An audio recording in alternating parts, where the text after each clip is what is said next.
tepuk tangan yang meriah untuk masyarakat Macanan Jogorogo Ngawi. Ya, udakara rong taun kepungkur awake dhewe wis nate sowan mrene ya.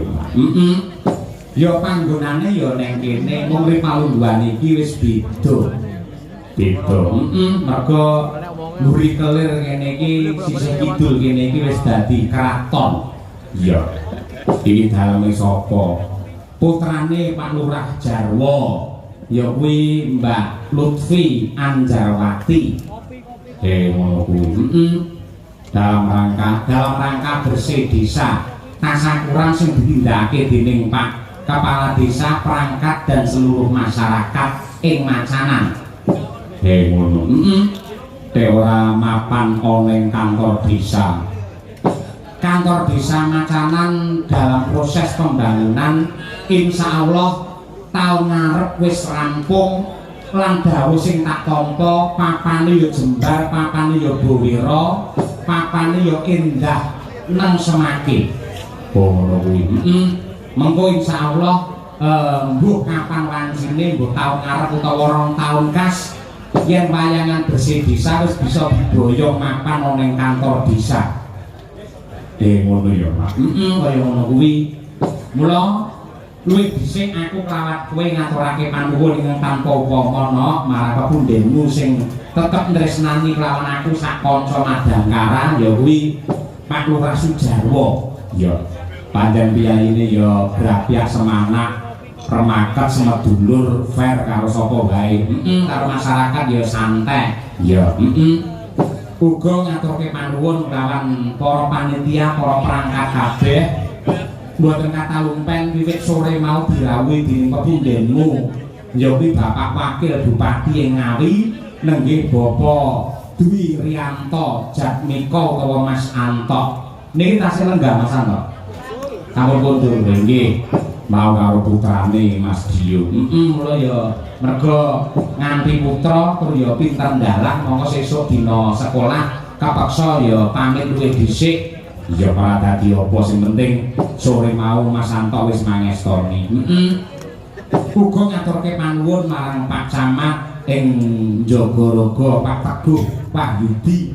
Ya, sumrambahe bapak-bapak kepala desa ing wewengkon Kecamatan Jogorogo lan bapak-bapak camat ing kiwa tengening Jogorogo kene, dan tidak lupa kepada seluruh warga masyarakat ing Laladan Macanan sing kepareng rawuh ing ratri iki. Ngono ya ya. Tur dasare adicara ditata kanthi becik. Ya. Mau sore wis diwiwiti sambutan-sambutan ora perlu dawa-dawa, sing kepareng-pareng dawuh ya Pak Lurah pribadi cekak aos. Ya. Terus disambung karo Pak Wakil Bupati nyatane ya padat dan singkat. Ya. Yo ngene iki sing apik, Nduk. Dadi nuwun sewu. Sing jenenge Piyai Bersih Desa apa neh nanggap wayang. Kuwi nganti kakean sambutan, kakean laporan panitia. Iki mengko wiwite saya bengi sing bejo sapa? Sing bejo ki senimane utawa dalange. Mergo wis entuk kortingan wektu.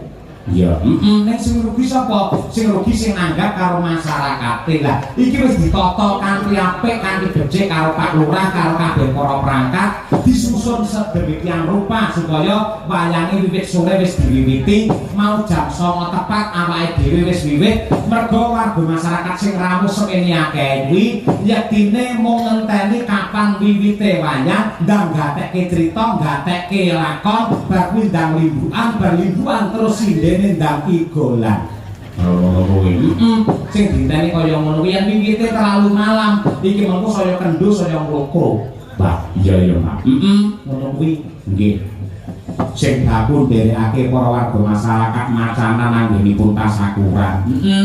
Nadyanto jumbo karo ngendikane Pak Jarwo, wingi-wingi kuwi asile bumi kuwi dipangan karo wereng, dipangan karo ama.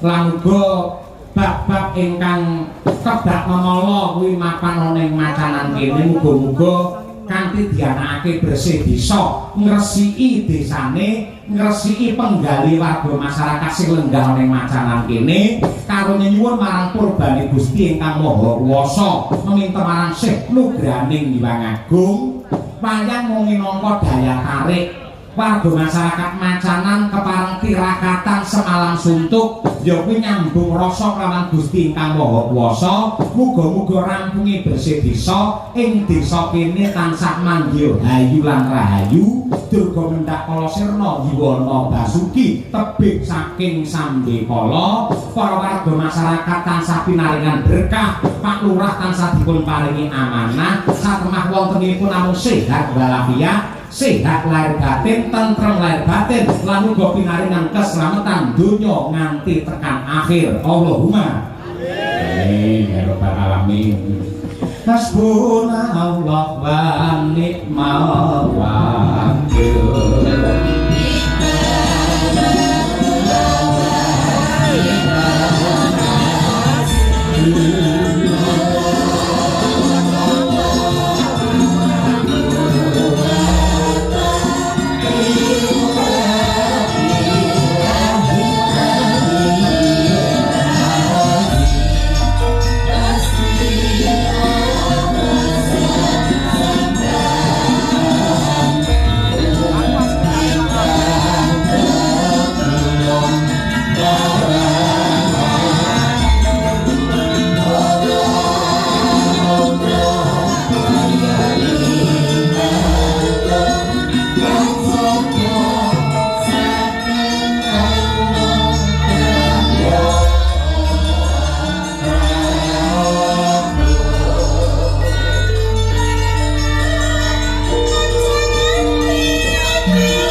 ngaturake sungkem marang para pinisepuh ati sepuh para kiai alim ulama ya.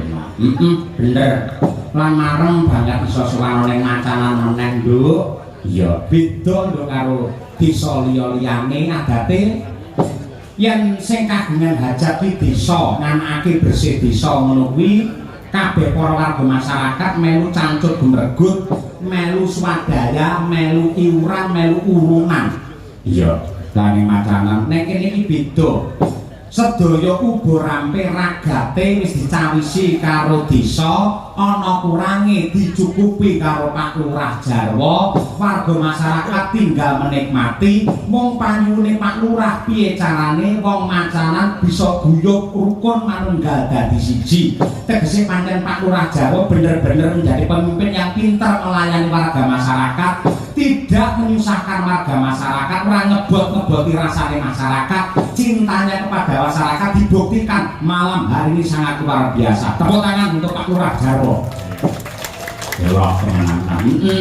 Lah yen upamane Pak Lurah Jarwo nentokake kula wayangan ngeten iki dalane sing milih-milih kula piyambak. Kula milih jenengan Pak Dalang lho. Sebabe napa Pak Jarwo? Lah jenengan lak dalang niku pun kondang tur dasare gampang bunyang. Ngono kuwi. Ora apa-apa, fleksibel kok nduk ngono kuwi, nonton kebutuhan karo situasi. Iya. Kejaba yen pancen kuwi masyarakate melu urunan, melu swadaya, kuwi masyarakat menentukan dalange kudu iki. Enek to wilayah yen nganti dalange ora cocok karo karepe masyarakat, lurahe didemo lho. Ya, enek. Iya, ngono kuwi. Sing demo sing bayar ya aku kajane. Iya ngono. Iya Pak. Lah minangka tandha panulune marang Pak Lurah lan warga masyarakat Macanan yo ngaturke panglipur sapa dhisik sing diaturi nembang. Sadurunge nampilke ya kuwi duo sinden. Ya. Mbak Mimin karo Mbak Apri. Ya. Sinden Laura. Ya. Lanang ora wedok ora. Ya saiki ngaturake Bu Kesi yo dhisik. Kula nyuwun asmara ndono Semarangan Bu Kesi. Dokter sing cakepane aja turu sore kaki nika nggih. Kangge nentremke rasa warga masyarakat ing Macanan lan kangge jam pisahipun para panitia lan Pak Lurah. Ya Bu Lurah karo ibu-ibu sing lawadi masak ana mburi barang ya mak diaturi. Ngono kuwi nggih. Monggo Bu Sukesi rahayu.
Sih banter kaya ngono, cara son ya son gorek iki.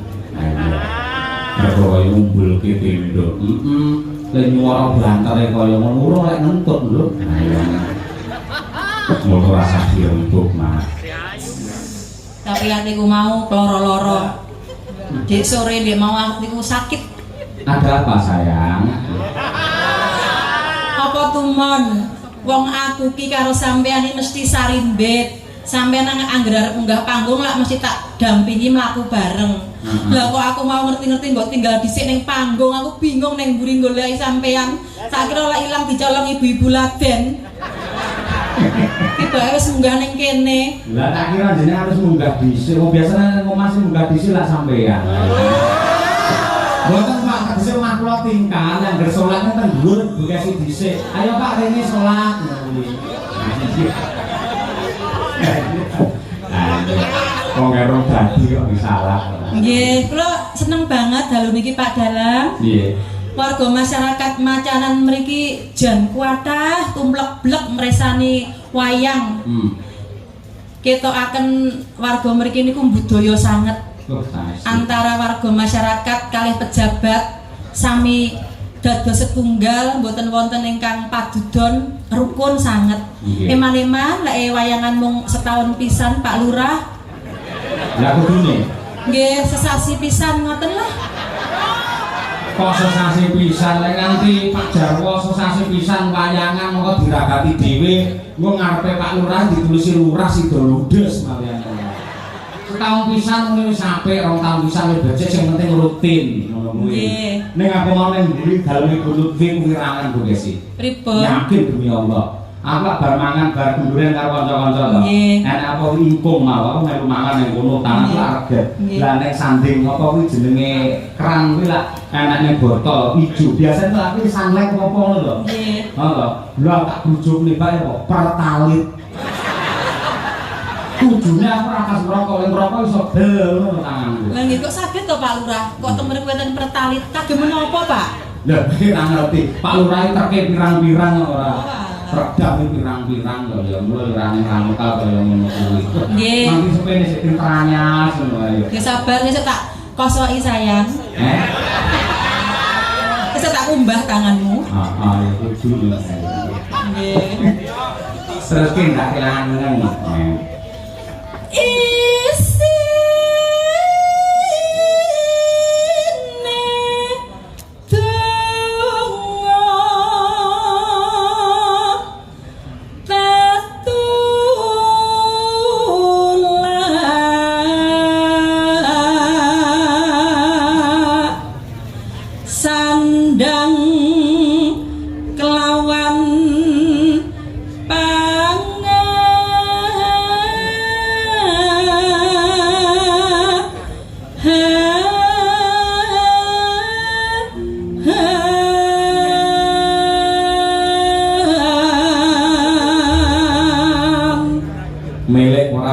Karo daleme Mbak Lutfi, iki putrane Pak Lurah Sembarep, mburi kelir lho. Kaya kraton kok daleme. Nggih, milik banget. Lah iya iki mungkin iki pas iki pendopo sing kayune kaya ngono gedene, tur ya jati, ruang tengah ya jos kaya ngono. Ning kok apa bareng nang kamar mandi aku baru yo bingung rek ciduke lho. Sawar. Lah nggih sakniki kan sistemnya shower to Pak Dalang, modern ngoten lho. Panjenengane pancen yo desa tenan kok isih. Tenan. Oh, goleki jadi malah pertalit lah ora. Iya. Sandang kelawan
lelagon dangdut slow ya kuwi mawar kuning.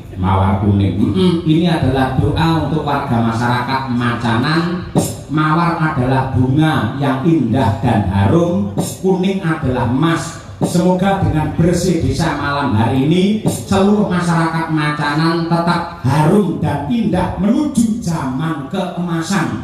Amin. Amin. Monggo mawar kuning dados.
Yo nanjake Mbak Mimin Apri men semeneng. Ya.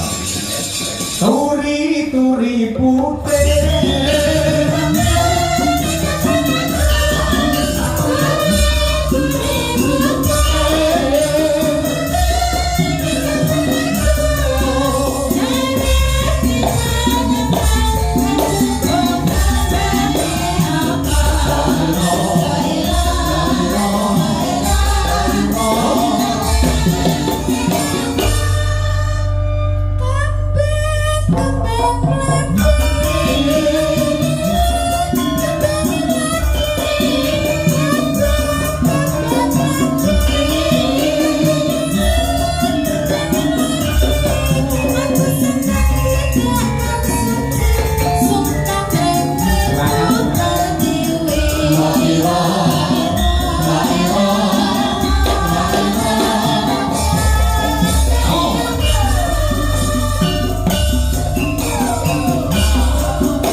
Sugeng dalu. Assalamualaikum warahmatullahi wabarakatuh. Mbak Apri.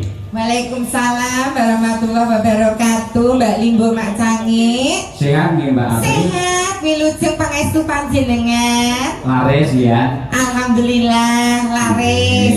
Muga-muga jenengan tansah pinaringan panjang yuswa ingkang kebat barokah. Amin amin. Rezekine tambah limpah Pangestu ruah. panjenengan Pak Yoyo. Tanggapane saya dedel barokahi. Amin. Mbak Mimin. Injil wilujeng dalu Mbak.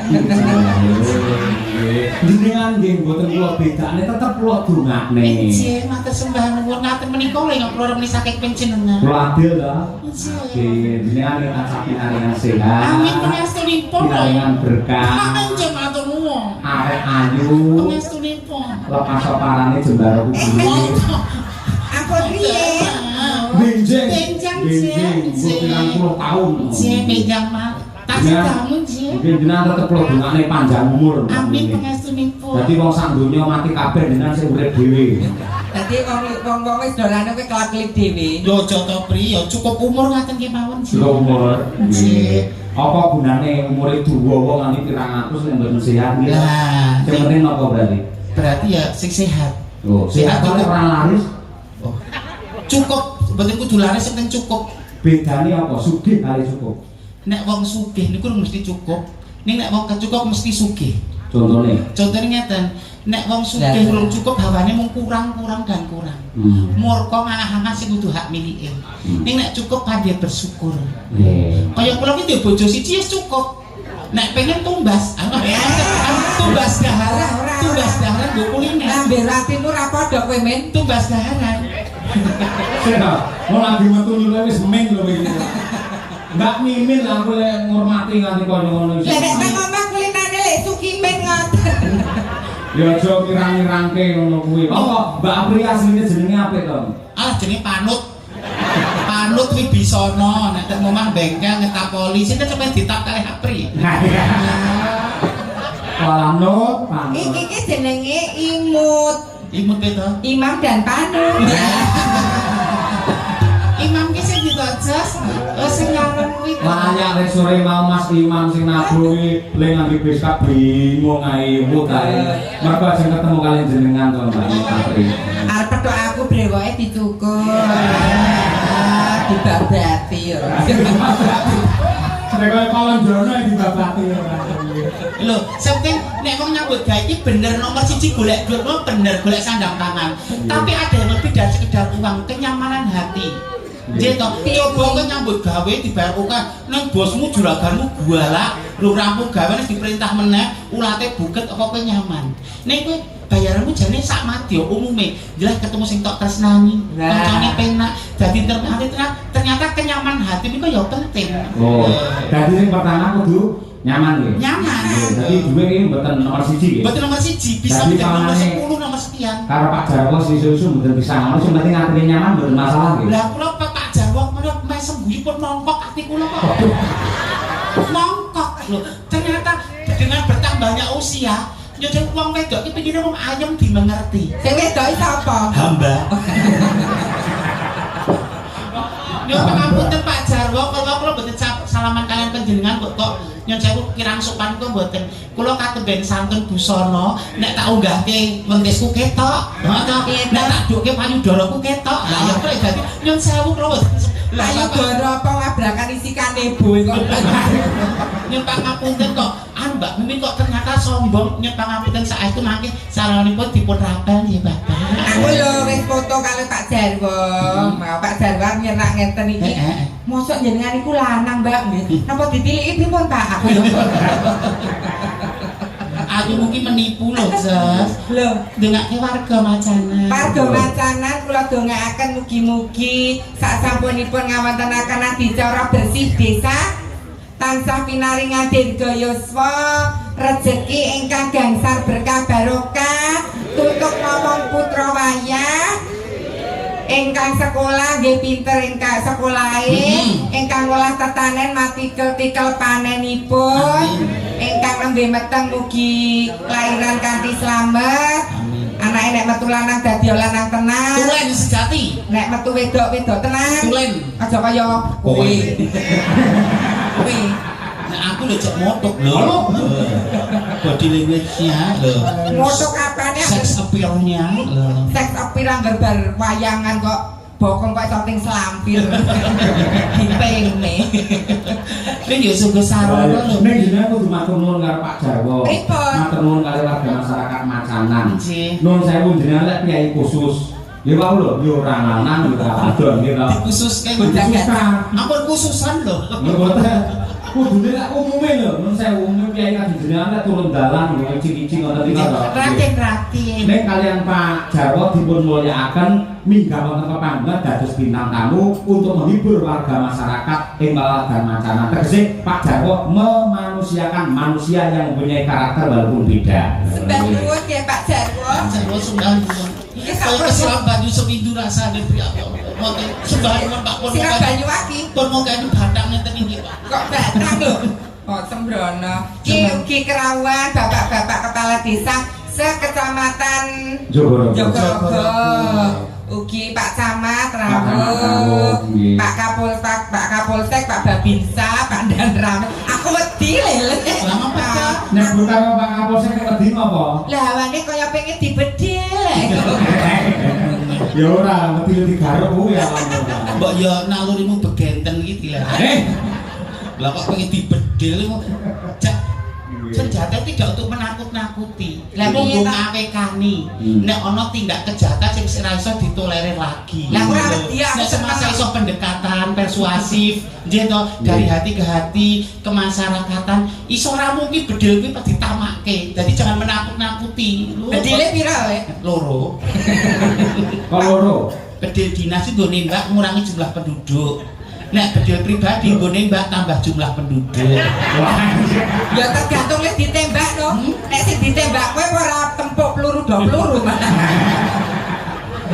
Matur sembah nuwun Bapak panjenengan sampun luar biasa rawuh ngestreni berkahi lan ugi mengamankan ada Jas. Iya. Nek kata-katane jenengan iki jane apik kabeh. Babakan menapa lho? Mugi-mugi warga masyarakat Macanan barokah. Injih. Nuwun sewu jenengan nusa ndonga wonten jenengan agamane napa? Amit sewu. Nggih, kula alhamdulillah kula Islam, kula muslim. Muslim. Nate salat jamaah. Alhamdulillah nggih. Kula tanjung prisa ngapunten. Jenengan melu golongane wong lanang apa wong wedok jamaah? Menawi salat, ya kembali ke fitrahnya saya tetap menjadi jamaah takung. Oh ning ngarep. Ning ngarep. Oh, dadi tetep Ning arep imam. Pokoknya aku mboten. Nggih di antara wiki pun imam menika ya kok sop nomor 1 napa nomor kalih napa nomor nek aku tetep nyaman ning burine imam kok lho. Menjadi makmum sejati. Manut karo sing kakung. Bersih desa menika tradisi yang sudah mengakar. Nyatipun para leluhur to. Nggih. Nyatanipun dipun uriwi, dipun urip-urip kalian warga masyarakat Macanan. Tur Pak Lurah piyayinipun sembodo. Nuwun sewu kula nembe mawon dugi sedaya administrasi sampun dipun lunasi klebet panjenengan pun tumut bugesi. Sembah nyuwun nggih Pak nggih lho sesuk kena nggo suntik kabeh to. Jane mboten cah dilunasi bugesi mboten kula balekke separo las badut lunas. Delok mesani warganipun guyon menika mongkok bom nanti kula ajeng to.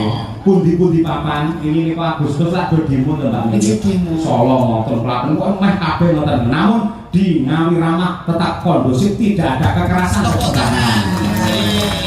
Intine iki gampang kali. Apa? Jangan mudah terprovokasi. Lah. Dimulai dari diri sendiri. Nek enek berita-berita jangan ditelan mentah, kudu ditelaah, dipelajari sik kaya ngono to. Nek wong dhisik tuwa dhisik sak dawa-dawane lurung isih dawa burung. Omongan ki menakutkan. Ning saiki sak dawane guru isih dawa jari-jari punya sing ngetik sing tidak bertanggung jawab. Lho, ngetik apa? Tuna rugi ora dipikirke, guru waton iso nulis iso ngetik. Nggih. Aku nek tuna rugi kabeh lho, tuna rugi. Anu tuna bathine mboten. Ah, nggih ya maklum sepuh kok ya merah-merah maklum. Atas umur 50 jek cantik kiplah-kiplah kon iki apa golek saiki cah 23 tahun do kisut-kisut. Waduh. Soalnya perilakumu berpengaruh. Umur 50 udah gebok singgol karo wong lanang ra jek wutuh kok. Lah wong lanang do gila kok anjir. Jenengan kula aturi Nggih. Pak Camat menika nuwun sewu panjenenganipun Bapak Teguh Pak Budi. Bapak Teguh. rawuh wiwit sonten tur panjenenganipun insyaallah awal tahun depan itu sudah pensiun. Nah. Nggih. Mila dawuh saking Pak Jarwo supados Pak Teguh menika dipun aturi minggah. Oh ngaten, cocok. Ngira-ngira hormat Pak Teguh, Pak Camat. Kula aturi minggah wonten pepanggungan dipun jejeri widodari kekalih menika Pak. Monggo. Widodari saking kalian Ganda Mangure, Pak. Neraka. Monggo tumpake prau Pak Camat meninggal tindak mriki. Monggo ya.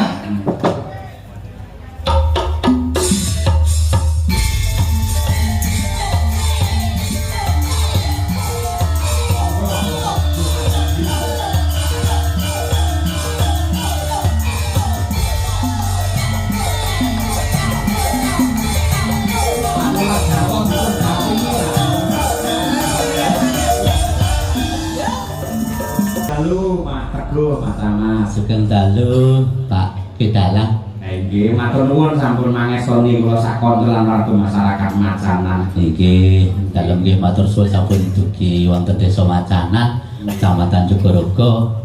Niki kaping kalih Pak. Nggih, Nah, kula teng Macanan ping kalih Kecamatan Jogorogo dereng nate, Pak. Iya. Lah Macanan wae masuk Kecamatan Jogorogo niku. Nggih. Monggo Pak Camat, mbok menawi badhe wonten pangandikan kagem warga Macanan. Nggih, matur suwun sanget dumateng Pak Kades nggih. Niki sampun awetanaken bersih desa. Nggih, niki biasanipun tiap tahun Kecamatan Jogorogo desa-desa menika arupi ringkit mungkin mencampur sari mungkin gamjong. Insyaallah ngaten nggih reyok. Insyaallah tasih mugemi budaya Jawi. Niki mungkin nggih kula wonten mriki mengke taun ngajeng pun pensiun dalem Pak nggih. Nggih, anu bulan napa, Pak? April. April Nggih. 2026 nggih. Nggih, mboten Biasanipun Pak Camat-camat nggih kula niku anggere purna jabatan wonten terus syukuran wayangan. oh ngaten nggih. Camat menika. Oh niku Kami niki pripun, lanang. Pak? Lho. Nggih mugi-mugi mawon ngaten nggih. Nggih. Insyaallah mugi-mugi Macanan sak mangke nggih sedayanipun masyarakat yo berukun nggih sedaya petani mungkin ugi kang boten petani saged mangke bangun desa Macanan gesangipun kanthi sae ing donya wonten mangkipun ing akhirat. Insyaallah mriki niku Macanan ki 4 dusun Pak nggih. Nggih. Tapi nggih enten wonten iki enten mubalekan ngaten nggih. Dalam rimen nggih pernah wonten mriki. Oh, Nggih, Nggih. PJ wonten mriki. oh nggih. Nggih. Biyen PJ niku nggih milih. Nggih. Milih. Aku milih kae. Oh. Ngaten rimen kan wonten niku 98 nggih. Leres. Nah, niku ngaten niku. Dalam wonten mriki insyaallah. Niki Pak Jarwo mugi-mugi kedepanipun nggih lebih baik lagi untuk Desa Macanan insyaallah. Saya harapkan pada masyarakat nggih.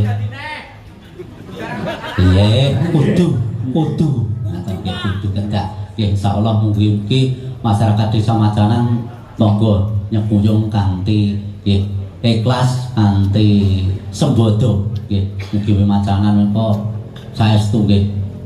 Desane ombo penduduke akeh, dalane akeh kan ngaten nggih.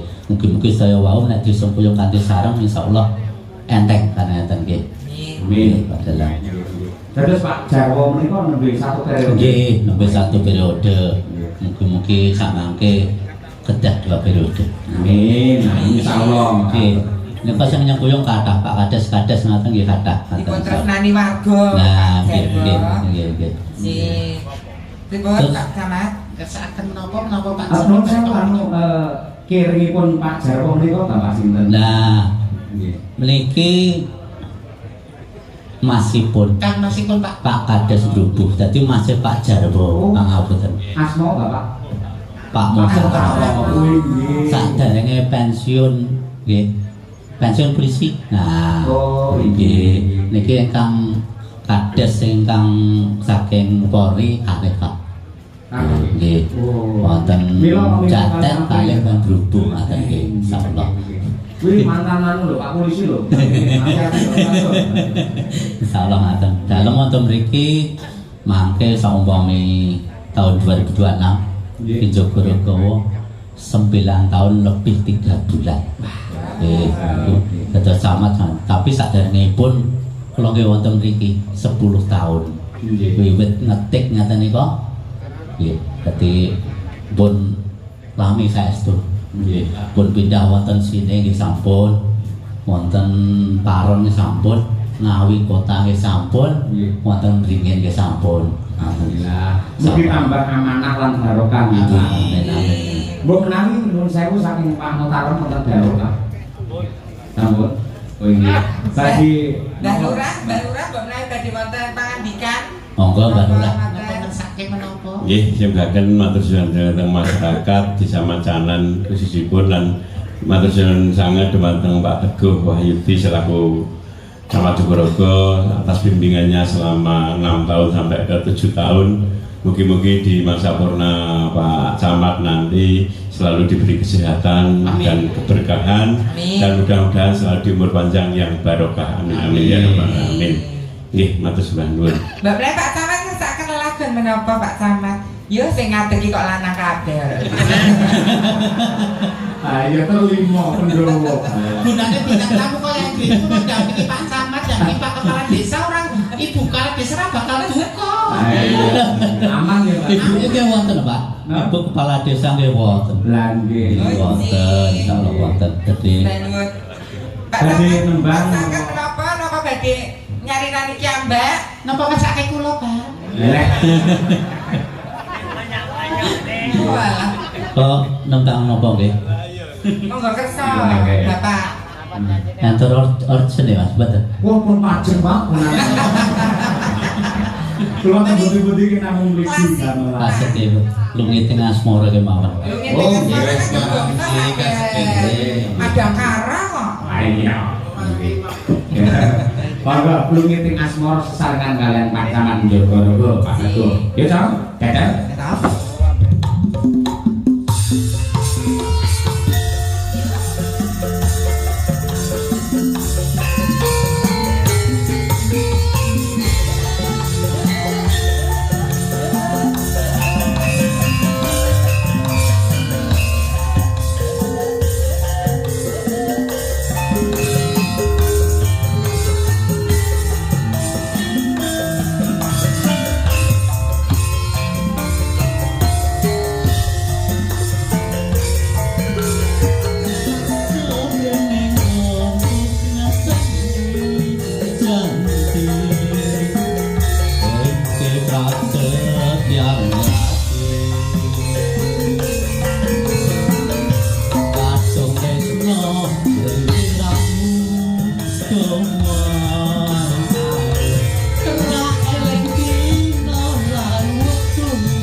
Aku sama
ciprat setiap hati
Tepuk tangan kagem Pak Camat luar biasa. Sampun ini bentos Pak Kades. Matur nuwun sama nggih. Nggih. Kak Mutaro, Pak Camat atur sembah nuwun. Sampun maringi pindah panggung kan kula pun mongko pun remen. Kok dadak maringi lak nggih Pak Lurah Pak kewuh to nek ngeten. Nggih. Udah Pak halus Nggih. Mau halus tapi mogelke. Nggih. Niki anu ben tambah supringah Nggih. kesindene nenem jumeneng sedanten. Nah. Nggih. Kesane pirsa warga masyarakat kali pesindene Mas Cahyo. Kesane pilang nggih Pak, ingkang asli kali mboten. Nah, monggo. Nek dipun makili sekawan nggih Pak. Nggih, nggih. Kali menika sampun senior. Oh, nggih. Sumpah palapa mboten ngadeg. Nggih, monggo. Monggo, Mbak. Ayo cantik-cantiknya Madangkara. Mbak Dian, Mbak Pinong, Dek Pinong, Dek Brigita, Dek Tuti. Ayo. Dek Mimin. Nggak telek. Aku ya pengen tinggal dek lo men semangat sih. Niki anu sesuai kali profesi kula. Sopir niku anu Mas. Tambal ban nggih. Oh, tambal ban. Monggo. Siap. Nggih. Ya dulu sik. Nggih. Pak sama derek anu nggih Pak nggih. Berjoget nggih Pak. Nggih. Kesanipun awet enem nggih. Nawi pengen joget di sinden kula mawon ingkang aman nanti meteng Pak. Aku mekanik. Yo diaturake tukang tambal ban loreng sayo.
Matur Mas Ayo, Mbak Apri, Mbak Mimin dan sedayanipun.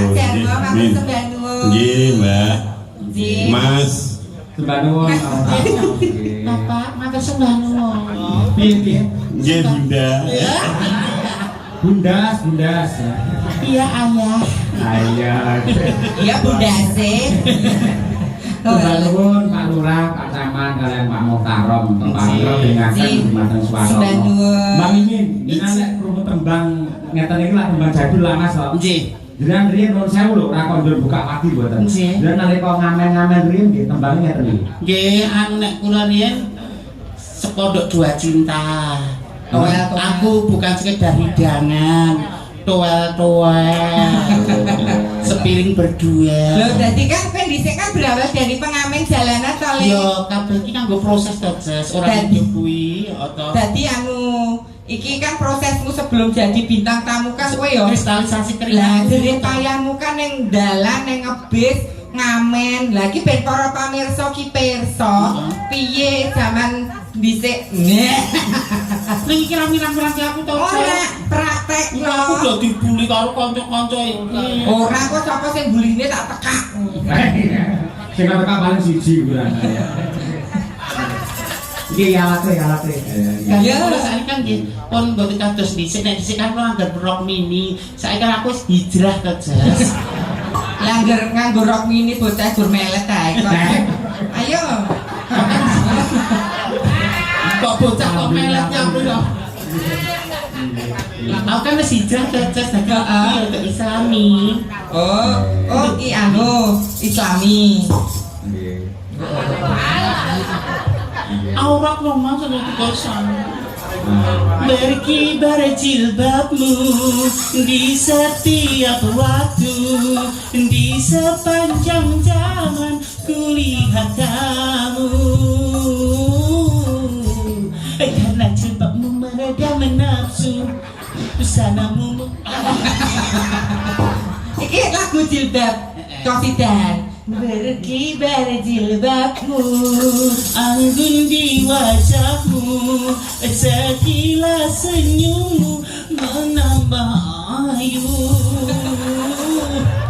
lagu Kosidan nganggo ngono ki piye? Pendekatannya kan beda-beda, aja aku Kosidan terus. Lah terus sing paling mbok Iki seneng ngelingke wong lanang men aja selingkuh. Tiada mungkin satu pondok ada dua cinta, ada dua cinta. Biarlah aku yang mengalah daripada batinku tersiksa. Tiada mungkin satu ranjang ada tiga nyawa. Ada kowe kenapa nyanyi kok? kan beda, cara pendekatannya beda lah. Saya tak joget mau lho. Kok kono rene piye Mbak Niku? Kok mau. Lah kaya main tak bobol ora malah. Lagu zaman dhisik itu mengandung makna. Oh. Satu pondok ada dua cinta, ya artinya rumah tangga itu jangan sampai tergoda dengan cinta-cinta yang lain. Sayangilah istrimu. Wah. Mungkin dia tidak ideal menurutmu, tapi yakinlah dia jodoh terbaik pilihan Gusti Allah kagum panjenengan. Ojo golek tanding, golek sing ayu mimin luwih ayu. Nah, untuk menikah kan ibadah terpanjang. Lah nggih. Sholat paling 10 menit seperempat jam. Yes. Puasa dari jadi terbit sampai matahari terbenam. Yes. Ini nak menikah musuh 50 tahun, 70 tahun. Nak gerwaton ayu tok. Kontrol kisot-kisot kok golek ijol. Ini nak dari hati ibadah. Niat ono ibadah. Lah kok malah muring-muring piye to? Aku soalnya apa? Nek wong wedok nangis masalah ekonomi aku jek iso mentolerir. Iso belajar apa? Terus nek nangis karena disakiti hatinya, satu tetes air mata dari istrimu 1000 dosa wong lanang. Lah Harus diingatkan mesake. Iki wong lanang ora iso sukses dhewe tanpa dongane wong wedok sengoro. lah kowe melu wong lanang apa wedok? Nek dunduman sembako wedok. Intinya gitu, saling melengkapi, nggak ada. Memang imam keluarga adalah laki-laki, tapi tanpa nur atau cahaya wanita, semua rumah tangga itu bakal cerah. Loh, nur ini. Iki ibu-ibu anu merasa termotivasi. Aku nggak mau wanita terdolimi, aku nggak rela. Terdukung. Aku nggak mau kaumku tersakiti. Ibu-ibu. Lah nek bapak-bapak alah lambene sukime ning ngopo? Ning apik lho pitutune apik. Ijo mesake. Kitae kaya wedoke ibarate nur cahaya. Kaya piyai kakung kan tiang Tangga. Jadi kowe termasuk yang jaler. Tiang rumah tangga. Kowe ya termasuk Nur Saitoni Rojim. Intinya saling melengkapi, jangan mencari pembenaran sendiri. Musyawarah untuk mufakat, meskipun kadang kalau beda karo karepe dhewe nek untuk kebaikan, kemaslahatan bersama kudu tetep kudu igone dituruni. Mula aku dandan ngene iki dienggo pengeling-eling kanggone wong lanang sing wis duwe bojo. Aja gampang kenggo karo rupa ayu. Rupa ayu, body seksi. Nah, lambe tipis. Nah, kok nek rupane ayu, bodine apik dibuka isine padha, ora nangis. Malah bedol pohong. Polang-polang. Tuas bahaya tok pohong. Tuas dosa. Padu karo bojone. Itu pohong. Salah cucuk. Gering wong sak desa. Itu bekakas kaya ngene. Nek aku tuwa kae lho. Lho sik tok nun sewu. Sing berhak menilai mboten jenengan. Nek sedaya sing monggo objektif Jenengan iki nyampe sok. Nun sewu salah. Tapi nek ndek kualitas to. Survei membuktikan saiki Mbak Apri dhisik. Nun sewu karo enggak, kula nyuwun kejujuran jenengan. Mbak Apri niki ayu napa elek? Ayo. Ruwana. Saiki Mbak Mimin. Kula sih. Panjenengan kan manjung perso. Nggih. Kok ndak darani kula kok ndak darani njaluk diwahke. Oh nggih. Nggih nun sewu nggih Bapak Ibu nggih. Mbak Mimin niki tiyang napa kewan? Anu. Meru. Sorry. Jalma menungsa lumrah lho. Jalma menungsa lumrah, titah lumrah menungsa. Oh, nggih. Wujud beger menungsa. Sanes gendruwo. Manungsa Rainogo. Monggo penyanyi Kula perso. enggak nun sewu Mbak Mimin menika ayu napa elek? Saya Mbak Apri menika ayu napa elek? Mbak Mimin ayu napa elek? Ruwana. Nek sing ngendika elek mau piyai kakung banter mimin elek berarti ndek karep karo aku ning ra ketekan. Aduh. Pengen ngayunke kula. Terus? Nek kula kan pengen ngejar karir. Nggih. Dadi lu gelo wong gelo ki omongane sak unine. Oh. Nek sing piyai putri ngendika elek majane iri dengan kecantikan saya. Ngejar karir kok sangu mantol ning galengan. Saiki jenengan berdua nembang. Nembang. apa menikah? Nggih. Sing cilik lalu isah nak gagena. Kamu detanipun. Kok nek sing angel karo aku sing rekoso. Min. Apa bener ke terus ya ora masalah sih nek tapi nek keseringan kan yo problem buat aku. Nggih, secinipun panjenengan nggih, Pak. Nggih. Tapi ganti rasa slendro sama. Slendro. Mboten sing angel-angel, sing bubuk asmara mawon. Anjir. Mergo pancen Kang Suki men kulino ning bubuk. Koyak manuk niku lho, Pak. Wah nggih. Apa manukne salah mangani manuk iku lho, Pak. Pikiranmu lho. Merah apa ini merah gabuk lho. Kari gabuk kan warna-warna iso tikus, iso ingser, iso werem, iso dipangan manuk, ketok nggo mulih ning gabuk. Oh iya. Dadi Mbak Mimin kuwi gurune karo Mbak Apri muridé nggih ceritane. Bab sinden nggih. Utawi iki sore nembe belajar. Mang jenenge wadah paring wadah kesempatan. Nggih. Dadi sing ditandakne mendine seorang guru kudu nampilke muridé sik lah. Nggih, kesanipun diapresiasi rumiyin. Nggih, monggo. Nyuwun dipalilah nggih, Lu. Ru. Pak Jarwo mungkin mbok milih rayi kula milih nyuwanten rada kleru sithik kula nyuwunaken pangapunten bapak. Wis tak jarke pangapura. Sing benerne anakmu Mbak Mimin kuwi. Coba, sing gurune.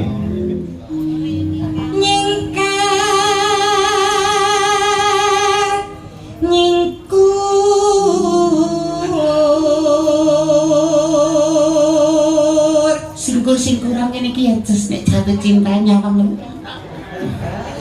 Roh aku. Wiwitane nyingkar nyingkur.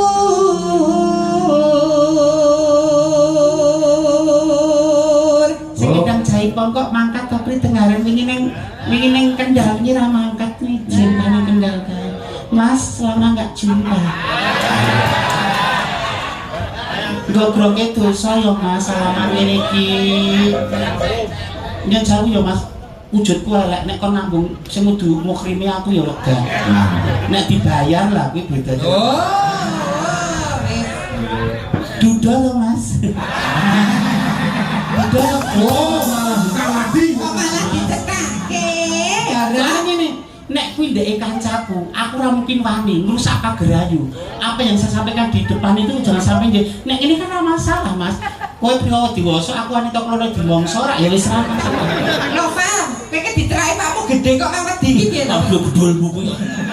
Ora ngadal iki dandani detik lho. Lho, ini iki dalani mripat kocak mondar-mandir. Wis centrae kero. Kangen sangat kali Mas Novel lho. Mbak Mimin. Kangen sangat kok yo. Mau padha lanane dirangkul ora apa-apa. Ciro lho yo. Ya Allah, masih mampir.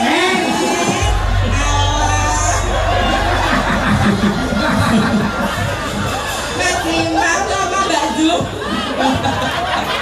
Yo kene to Mas. Piye kok malah?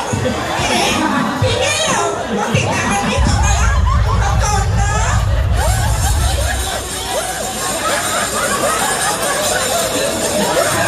Hei, panggunge kene malah uyak-uyakan tekan pawon. Iki apa dara mudeng kok kadang mboten mudeng ilmune to. Ngilmune iki nek sing lanang pasif wong wedok iki sunahe tawa dhisik. Mun agama ya ngono. Nek sing kakung pasif sing Mas kersake mboten ditangani kok rada Nek sing kakung pasif sing wedok aktif. sunahe nawake. Lah iki lanang kabeh padha aktif no. Halo, Mbak Pri. Mas karo diapi ae lho Mas, aku soalnya belum selesai masa nifas. Kan belum 40 hari toh. Upas ora. Nifas kok upas. Iki mah suarane murite. Murite wae suarane kaya ngono mindah kaya apa gurune. Yo ru. Ragi sora atintinganipun genderos. Nah, terus kok budek pisan. Budek 50 kurang 1 sahayune kiplah-kiplah duduk gule kok ngene lho. Mending jenenge sudah rumah ta Mbak Mimin? Nggih, sekedhik nikmat pendengaran di sudo. Nikmat cuman bisa Mbak Pri. Dalam Temen-temen kuping sing tenan bener nih, iki. Sapi. Iki kok sapi. Mbak Mimin. Dedek. Iki, sinten? Ayo. Sapi. Sing kiwa kebo. Lho ora padha. Sitae sapi sita kebo. Klan Penyangkal wae ketika menawi sapi ki kan kebo lho Kang Mas, kok ora gawe kepiye putri lho. Lho tegese ora akur. Mbak Apri mau sapi. Piye to? sapi Sing kiwa. sapi Ah, kae, yo kae. Sing tuwa, ayo. Sing tenan. Sapi. Sing kiwa. Sapi. Aku muni apa kebo. Kebo apa sapi to Mas? Wis seneng ku lambe-lambeku dhewe kok. Larang kebo apa larang sapi? Kebo. Ya itu kebo mawon. Ora kadang ora sisi sapi sisi kebo kan. Iki foto biar aku ngomong apa mau tak suwuk lho engko. kaya dadi rantine Padahal kok iso. Aku kewangi wong malah kok suwo. Ayo. Ya gurune. gurune menika semantanipun guru kula Mudune lungguh. oh iya Kok ndak dalan dipadak karo sing belajar. ya nak lungguh wis ta aja di sini lho ki Pak Camat Pak aku kesel Perjalanan 3 jam Klaten tekan ngae mosok swara bosok ya isin. Lamun Pak Lurah ele nganti-anti kurang 6 sasi Mbak Mimin kedah wonten nek Mbak Apri gur pelengkap ngono waduh kok. Waduh niko dhewe. Ayo. mula kudu diapik-apike Iya, kudune kan lumantar Bu Kesil mantar Pak Yoyo kudune kan wis sama-sama ya. Tetep njaluk di aku pribadi.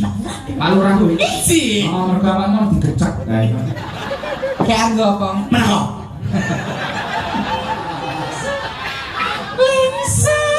Dhuwur. kurang dhuwur keduwuran Li. li Tembangin. Angger sangkepane li ya sampean koyo bingung ya. Kayak malah hidup lah ngeri.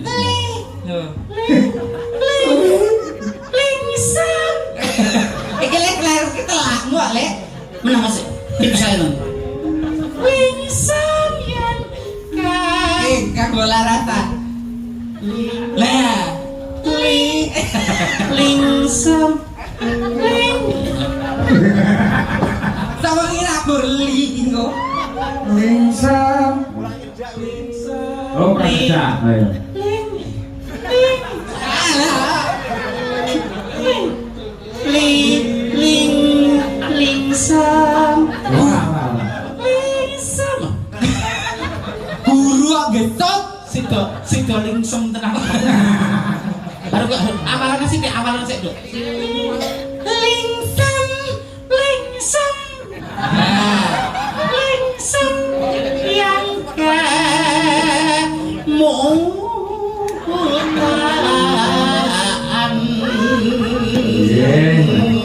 Suarane kaya balkan medus. Nó karakter pembawaan sih. ciri khas Jadi kan. dadi khas kali ciri khas cirine Ciri ini cacat lho Pri. Lelampahan kang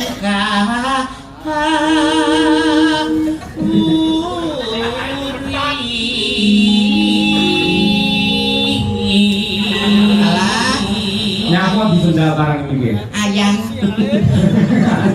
kontrol mic menika tebal tipis menawi nampil basanipun yang titik puspa menika tebal tipis. Nek cara wong Jawa sendal pancing. dadi piye teknik mikine Kayak gaweanmu lawas ae. Aku hijrah lho, Bre. Anu, Dian, petenge dikebosik ping 3. Lho, wis aja batin aku. Nulat semangate ra apa-apa ning sing elek sok aku buangin aku ado. Anakmu gari nemu kebucikan. Nggih. Dikebuk ping 3 ji rolu. Setan ratu yang dipit randulit nirara kidul randudul tepok basa ayak leo. Gete abang nimpang betentul nyingkrih gete yang meneng. Di pujari marake kurung, di pucuk bagus ngati gerus, di pucuk banci ngangeni.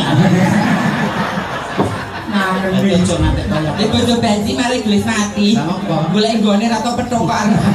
Dirambang. Sing kaya bak ae ora nggih. Sae bareng butuhke kompakan duo sinden saka Klaten. Ya, Ya, cilo lho. terus piye lho bareng lho. Ojo ngantek mirang-mirang aku lho. Ora.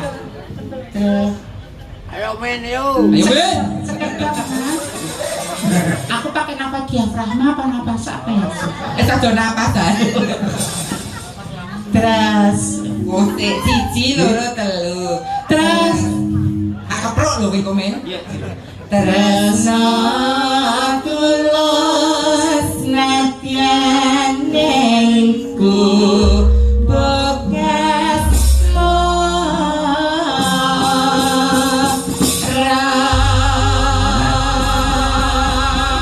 Luar biasa. Jadi Mbak Mimin Mbak Apri ini pamane nyora apik mesti untuk apresiasi. Ning upamane nek klerune, ora masalah wong pelawak, ora masalah. Diniati panen banyak. Gitu Mbak Mimin, ya toh? anu nek kula asline kepaten bosok. Kowe keselamatan lho, Lek. Iki lak yoga masak sinden kowe iki.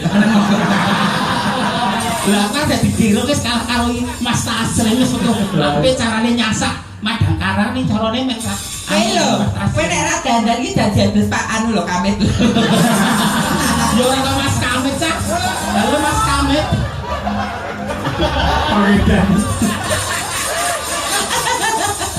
Panjang Gusti Allah iki do rezeki wis aku dalan kok carane ngene iki. Maaf ya Mas Kamit. Aku tak ndelok fotoku pas aku nggo pecis ya saplek sampeyan kan. Ya ya pas banget ngaji nih. Mas Kamit. Ya cus. Ora diaturake. Ya Pri. Yo gresik Mas Kamit. Aku anggere gelem adus telaten mesti ya resik. Enak ya. Ya gubuk. Ayo bayangin bakaman ngangge daster ya. Sambu lho. Kanyang teh, iki omong apa? Ya gubuk asmara tetes.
Pri, Ngapa? aku ramai itu nyekake koreografer luar biasa. Lah? Kamu goyang sendiri boleh, tapi mana kamu berpartner ngomong aku.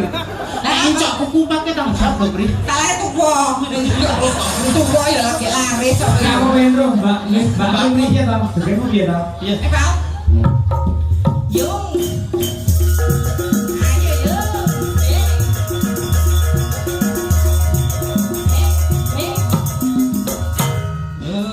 Penake kok ngono kok. Gurune mesti luwih bawah. Ayo. Saya aku tanyakan energi dulu. Ayo, Bang. Ayo, Bang.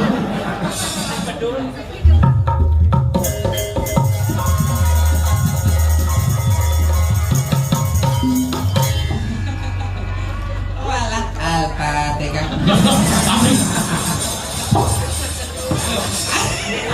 Rontok kabeh.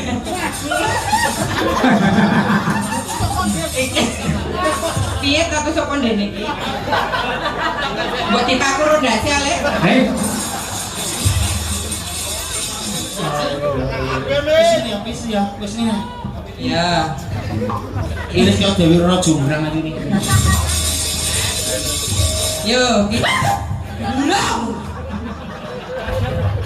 Yes. Aja ngomong-ngomong lho, jangan sampai pedut. Sindian kok ngobrol. jerite kaya wedok bae.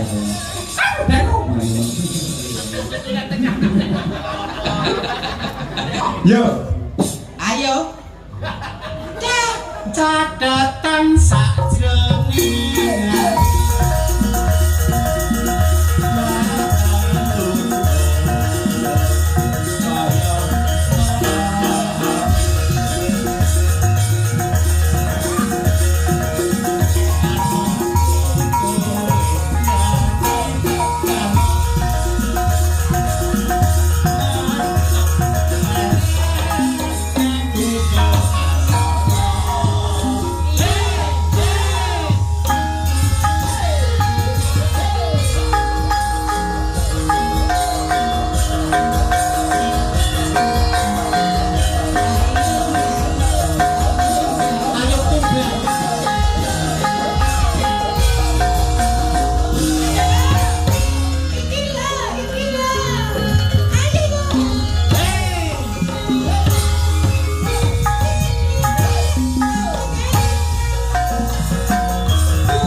sing ketere awake lha kok pambine piye? Itu efek. Efek dari pantatnya itu ininya anu kok bergoyang. Ki nek ngene iki jenenge goyang anu dribble bawah. Nek dribble atas kan ngene-ngene. Lho, kene Pak mau sing orepmu lho. Lho iki nek iki dribble.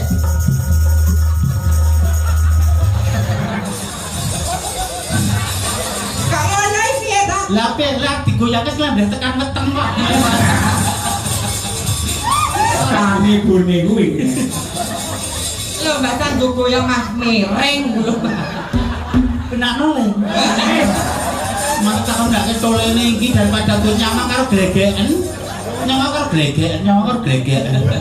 Lah menake malah penas. Yo. Ditangani Budi ra kersa. Nek bayar 75 lho ya. Emoh tenan kok geber-geber yo. Sebenarnya tak nyati sedekah perkara kowe mos Sedekah brakono. Ayo. Catetan sajroning ati.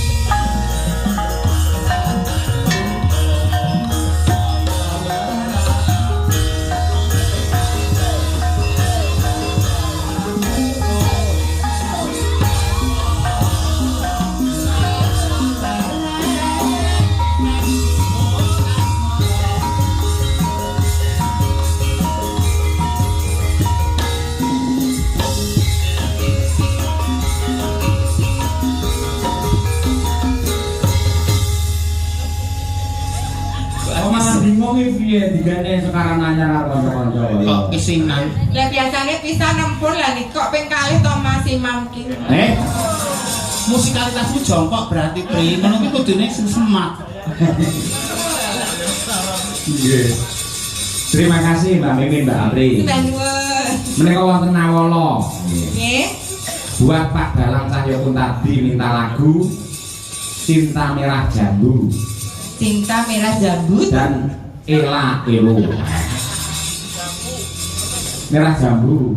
jambut kok lulusan pondok kok. Pondok apa pondok?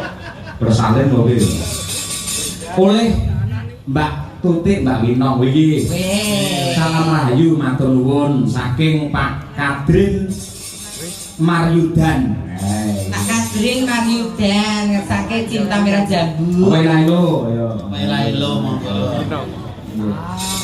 Ayo Mbak Tutik. Ya pilih dhewe sing ndi. Ayo. Mbak Tutik kali Dek Winong. Ayo. Aku nek dimpati kok seprapat jam ngono ayuku ya kaya winong ngono iki. Blok ya. Pras padang kaya Winong lek setengah jam mutah malah. Ela Elo ya. Elailo. Oh, enak instrone wingi wis dilatih nang Lamongan. Mbak Tutik karo Nduk Winong. Aku tak cosplay dadi sindene Pak Yoyo sik ya. Ya nek Malah padine pengen cedhak aku kowe. Jelas kayak nom-nomane Bu Kesi kok. bukan semiayani kok berasan. Tujune aku ya dadi sindene Madang Kara ya, Lek. Apa tadi piye? Kok dadi rak sudah menan royoga. Mbok wis kuwi leren. Umur wis 33 lho lereno. Nek kepepet ya ora. Umur hanyalah angka, yang penting rasanya, Bung. Iya. Ya, diaturake Ela Elo Mbak Tutik karo Mbak Winong ya. Monggo saking intro riyen to. Yuk, siap Mas Danang. Oke.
Iki lho, Mbak Apri bareng kene wah mak teratak tak kira Umi Hafifah. Iya. Ya piye ya? Ayo hom pimpang. Elah. Mbak Mimin, Mbak Apri. Makin lajeng gara-gara Izin ya. mergo piyai macanan nun sewu. Mboten mergo mriki niku riyen niku enten leluhur ingkang awujud macan niku mboten. Ning menawi saking pandherba kula menika mujudaken pandonga macanan tegese piyai mriki menika remen maca kalih kahanan dadi ora grusak-grusu kesuruh marang dalan kleru yen ana lakon apa wae diwaca le maca ora mung secara lahir ning secara batin ora mung ngangge mripat wadak nanging nganti tekan atine le maos. Mila mboten aneh mboten vokal bilih ing mriki wonten niku namung adem ayem jenjem permanen mboten wonten sambi kala setunggal menapa mliginipun para among tani anggenipun panen dipun paringi lancar sukses mboten wonten apa wereng ingkang ganggu damel dhumateng tanduran. Yo Rana yo tak dereke kenjing bidal kumurup saking jroning praja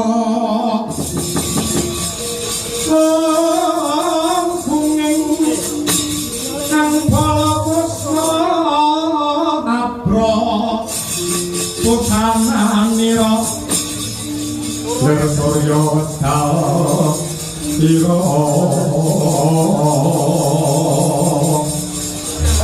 saka ing jalanidi karsana tangi jagat sokungop paneng sabocah ing wukir